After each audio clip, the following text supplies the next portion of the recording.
All right, Stablecoin Act passes Congress. Let's break it down in this video as to what it means and how it's all going to play out. And some of the key points, I've already done a full deep dive on through, not even a deep dive, I've read the entire bill. And I want to just comment on it. I've read through it multiple times now, and I have a pretty good understanding of it, so I can highlight the key points. So I want to play a clip from David Sachs from the signing of the bill that they would pass into law and highlight a couple key points. So let's start out with a clip here, and then I'll go into it next. So stay tuned. Quick preview. David Sachs is going to say something in this bill that in this hearing that drew my attention into it so fast that I had to read the bill and really study it for the last couple of hours. So he says the bill enables a new payment system. It gets rid of the old archaic payment system. I say, what? Watch.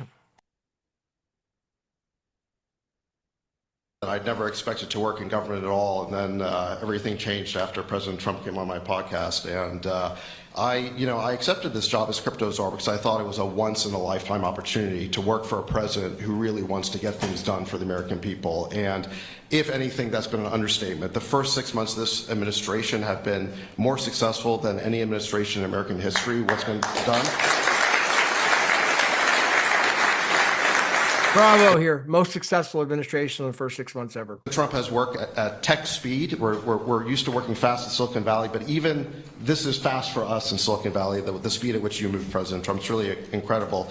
And now today, you have another historic legislative achievement that is a monumental step to fulfilling your promise to making the United States the crypto capital of the world. This Genius Act will unlock American dominance in the crypto industry by creating clear rules of the road.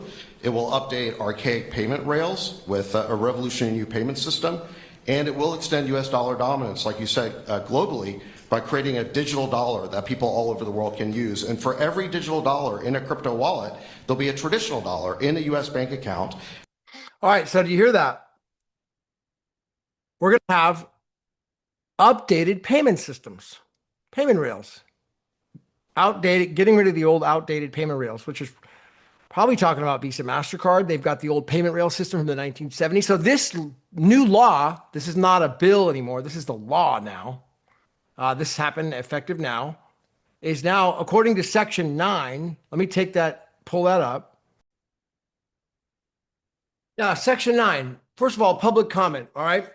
This is key because beginning right after the 30 days after the bill gets passed, and for the first period for 60 days thereafter, the Secretary of Treasury shall seek public comment to identify innovative or novel methods, techniques, or strategies that regulated financial institutions use or have the potential to use to elicit activity such as money laundering, involving digital assets, including comments with respect to application, program interfaces, artificial intelligence, digital identity, use of blockchain technology, and monitoring. Treasury research. Upon completion of the public comment period, the Secretary of Treasury shall conduct research on the innovative and novel methods, techniques, or strategies that regulated financial institutions use or have the potential to use to detect illicit activities such as money laundering involving digital assets that were used such as public comment. Research factors, novel method, improving ability, FinCEN, this is where FinCEN comes in, Financial Crime Network, shall evaluate each of the following factors. Improvements of the ability of financial institutions to detect illegal activity, costs of regulated financial institutions, amounts, privacy, cyber risks, etc. Treasury assessment, and then FinCEN guidance. And then right down here, upon FinCEN guidance or rulemaking, not later than 3 years after the date of this enactment, the FinCEN enforcement shall issue public guidance rulemaking based upon the results of the research risk assessment required under this section. The implementation of an innovative or novel methods, techniques, or strategies by regulated financial institutions to detect illicit activity. Standards of payment stablecoin issuers to identify illicit illegal activity, financial terrorism, etc. And then here we go. Standards for payment stable issuers, systems, and practices to monitor transactions on blockchains, digital asset mixing services, tumblers, or other, etc. Tailored risk management. So right there, that's the guidance system. The purpose is to identify illegal activity, track the payments better through payment systems, identify money laundering. They do have seizure in here as well, where the stable coin issuers can do seizures through court orders and freeze assets if you're doing money laundering and they find you to be doing money laundering. But there's a process for that. It's not some sort of, take over the account and steal it. They've still got to get court orders and give due process. So I understand the law, I understand procedure, and I understand this bill. I'm not worried about it, First of all, I'm not going to be involved in illegal activity, but I mean, let's say that someone was, that person is going to get due process no matter what. All right. So,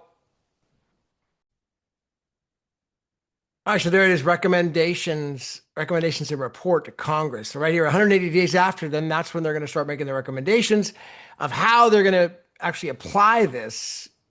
Legislative and regulatory proposals allow regulatory financial institutions to develop and implement novel, innovative methods. So legislative findings and recommendations related to scope and term, classified index, rules of construction.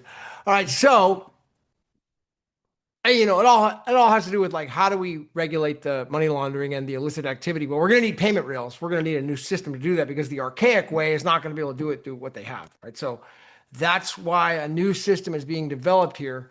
And I think the key takeaway to this is, well, we've got here custody and payments. See, in general, a person may only engage in business providing custodial or safekeeping services for the payments stablecoin reserve. The payment stablecoin uses collateral or the private keys used to issue permitted payment stablecoins if the person is subject to supervision, etc.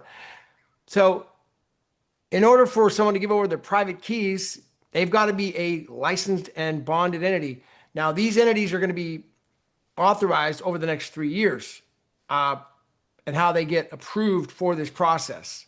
So it's absolutely phenomenal. I mean, this is probably the most exciting bill I've ever seen. And bills are boring. New laws, they can be, but I love it personally because I know how to move the court and how to use these things. It's just incredible. But when you first, but over everything I read, I say this is one I'm most excited about.